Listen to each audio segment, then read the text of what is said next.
मेरी एक डाउट थी हाँ जी। कि जैसे ये जो स्विचिंग के बारे में बताया है ऑथर ने पेज 54 में, जो ये अटेंशनल रेसिड्यू के बारे में ऑथर ने बताया है, इसको थोड़ा सा और क्लैरिटी चाहिए थी मुझे इसमें। Yes, this is very important topic.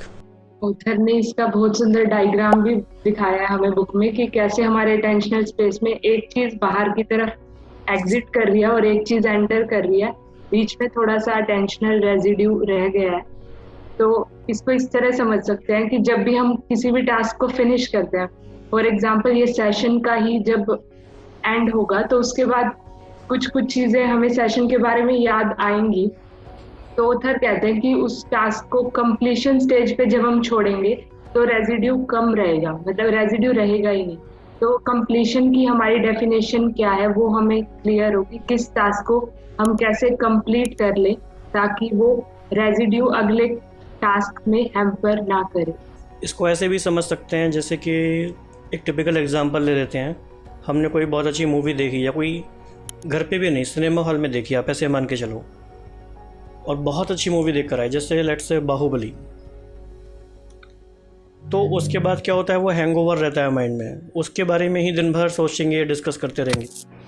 यानी वो अटेंशनल स्पेस में इतना ऑक्यूपाई हो गया कि वो हैंगओवर दिन भर बना रहता है, वो रेसिड्यू चलता रहता है।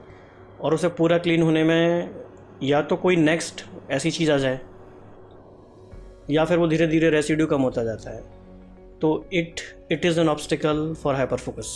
And why this concept is important to understand, क्योंकि कई बार जब हम प्लानिंग करते हैं ना और हम कहते हैं इसमें तो 1 घंटा ही लगेगा, लेकिन 1 घंटा नहीं लगता।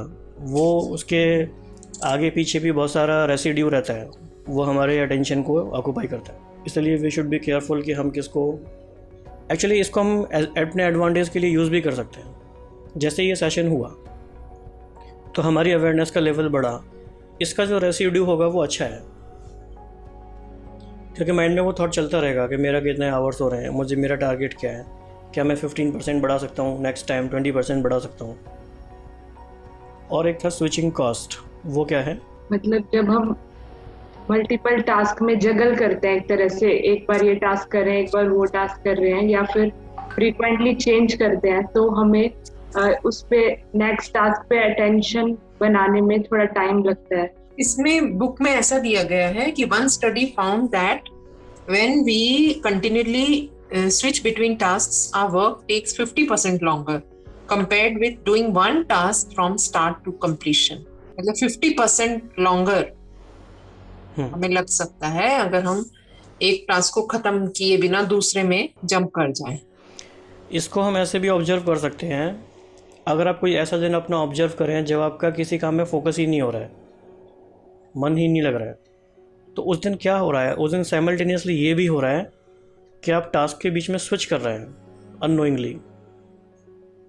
ये टास्क उठाया, फिर इसमें मन नहीं लगा, फिर वो बुक उठाया, वो उसमें मन नहीं लगा, ये सब्जेक्ट लिया, ये वीडियो देखा, कहीं मन नहीं लगा, फिर जाके लेट गए, फिर लेटने में भी मन नहीं लगा, फिर उठ गए। तो ये वाली अवस्था कौन सी है, इससे हम समझ सकते हैं कि ये इसमें मतलब इतना स्विच हो रहा है हमारा फोकस कि वो इतनी कॉस्ट है कि वो सारा अटेंशनल स्पेस कंज्यूम हो गया, कुछ हुआ ही नहीं, और ऐसा लगा कि हम कितना बिजी हैं। तो एक्टिविटी ट्रैप में हम बिजी हो गए, तो एक्टिविटी ट्रैप में भी बिजी नहीं होना है। तो इसका सॉल्यूशन क्या रहेगा? एफर्मेशंस एफर्मेशंस को हम थोड़ा सा और गहराई से अगर करें, जैसे कि कभी कभार ये होता है कि मैंने कोई एडिटोरियल पढ़ा और उस एडिटोरियल का एक लाइन ही मेरे लिए काम की थी। अब मेरा स्विचिंग, मेरे को मन भी नहीं लग रहा उसको पढ़ने में, तो फिर मैं इसका ये भी देख सकता हूँ कि मेरा बेसिक गोल क्या था इसको पढ़ने के लिए। अपने गोल को मैं याद करूँगा और ये जो चीज़ें हैं जो पेरिफेरल रीजन में आएगी मेरे गोल को कंप्लीट कर सकती है। वो भी जैसे अपन बोलते हैं ना, रीडिंग विद इंटेंशन, तो वो भी अपन यूज़ कर सकते हैं ना उसमें। तो हम जैसे जैसे रीडिंग पे फोकस करेंगे, अभी एक दिन बीच में और है, ट्यूसडे को तो फिर मिलेंगे, तो उन क्वेश्चंस को भी आप तैयार रख सकते हैं जो भी डिस्कस करने हैं। बहुत सारी क्लैरिटी आती जाएगी जैसे जैसे हम आगे जाएंगे। एक कॉन्सेप्ट डिस्कस करेंगे हम ट्यूसडे को, जो पहले भी वैसे काफ़ी लोग जानते ही हैं, inner focus, outer focus and other focus. तो रजत जो पूछ रहे हैं उसका आंसर इस बात से भी निकल सकता है कि आउटर फोकस में हमें थोड़ा बहुत टाइम देना होता है कई बार, और बाकी तो अपना इनर फोकस में ज़्यादा रहेगा।